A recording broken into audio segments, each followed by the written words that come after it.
Malvern Books. Thanks for coming out, and thanks to readers for being here. And looks like I'm really excited about this reading. It'll be a lot of fun. Our first reader is Nia KB. So, Nia is a Black, queer, non-binary poet, editor, and educator. They've received fellowships from Lambda Literary, Tangerine, the Speakeasy Project, and UTSA's African American Literatures and Cultures. Nia? I appreciate y'all. Y'all are too kind. So I'm gonna read a couple poems for y'all. Yeah, all the things that are said about me are true. But yeah, I want to do these kind of two tester poems to kind of like let people get a feel of like what I do. One of them being this poem called Sin City that I really like.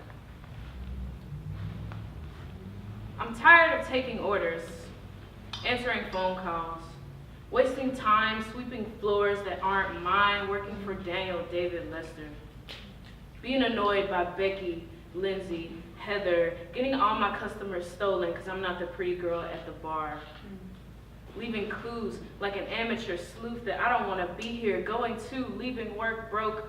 I'm just tired. Tired of telling trauma, not today, Satan.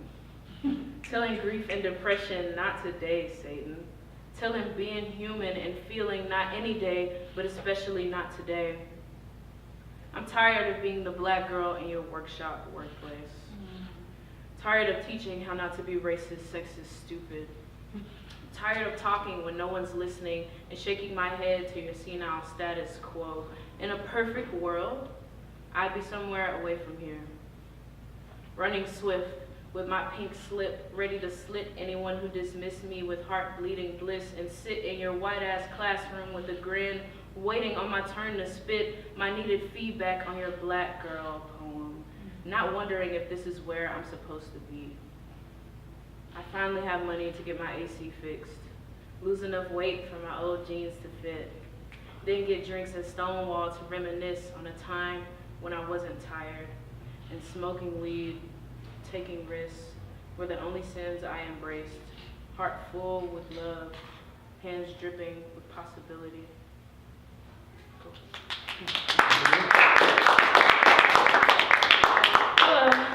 So that's kind of my shtick. A little political, also a little emo. So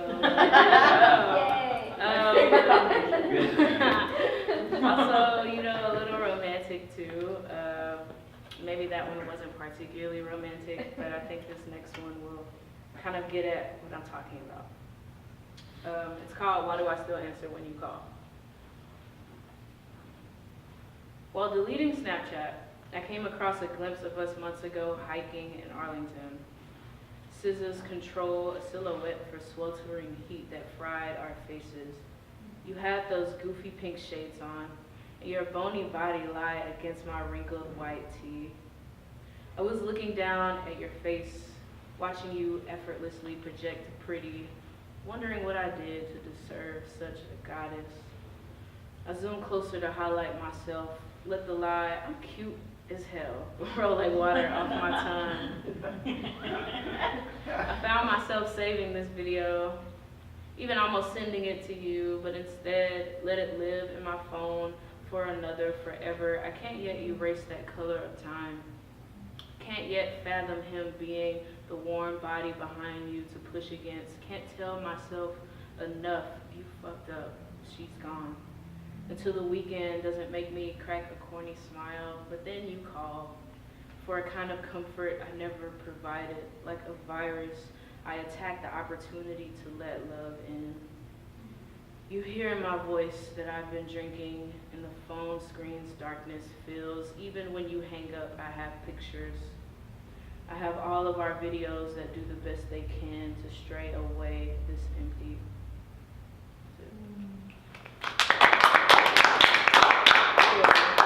Appreciate y'all. So let's look.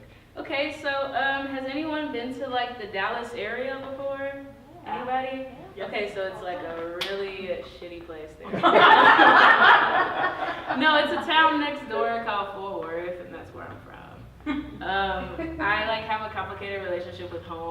people probably do, unless your, you know, childhood experience was just like peachy. I feel like that's not the case most of the time. I mean, unless you like were the popular person, and I just don't, you know, respect you if you were. Anyway, I feel like that's just not where poetry lives, like for people that were popular in high school. Anyway,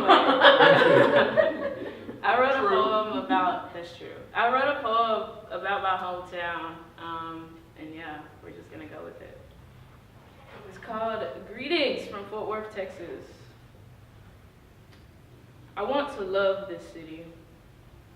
The street I grew up on, where 3 men, brown as church pews, roll in dirt as cops suffocate their wistful wrists. Dogs sniffing through the newly built house that's since been boarded up. The corner store where Raimi and Stahl cut meat, where I first smoked weed with a young boy in orange shoes who now rocks an orange jumpsuit. The brown sauce smothered pork chops and stormy Mondays that fill your tummy till you feel a kind of heaven. I want this city to be loved for downtown and Eastwood equally. When I went to university up the street, they told me not to drive past the train tracks because it's sketchy over there. Like being thrust into whiteness isn't sketchy enough. Like wax dripping candles at Dunbar High vigils aren't just as pretty as the Christmas parade of lights on 7th Street. I hate to love this city, where the stop sign on Berry has 6 painted under stop so you know what hood it is, where I first felt love, like true, true love breathing on the side of my neck on the littest of school nights from a boy who these days pushes daisies down. I love this city. If you lay on the wood and rusted nail where Southside and the burbs meet long enough, you hear church ladies humming. That's it.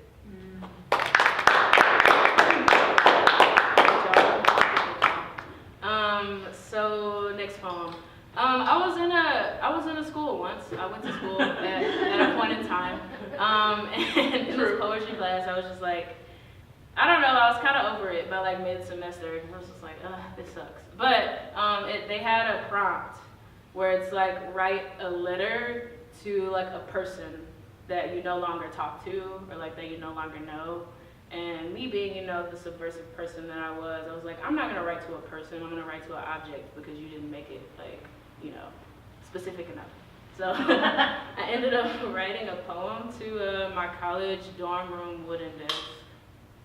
So here's that. It's called To My Wooden Desk with Love. I know, right on the nose.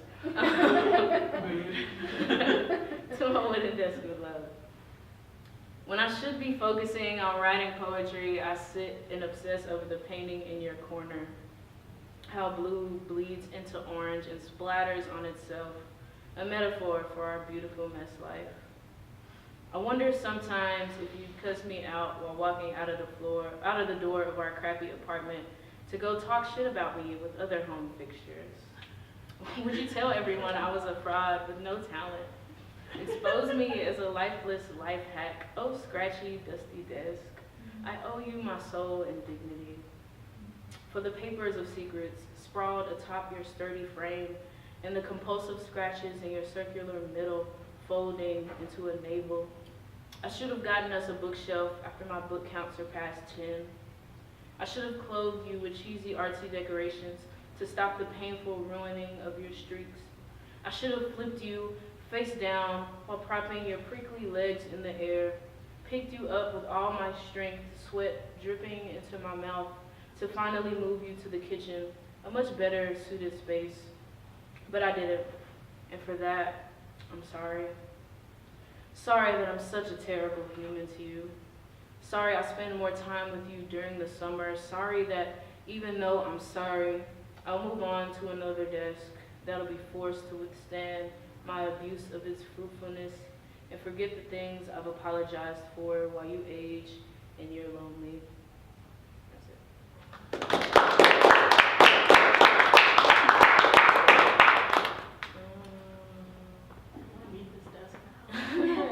It was a really nice desk. Like, I'm so glad I didn't like get charged for like messing it up so much. Because it was like one of those apartment stitches, like where it came with furniture or whatever, and I'm like, I definitely should have paid for that. But I didn't. Here we are.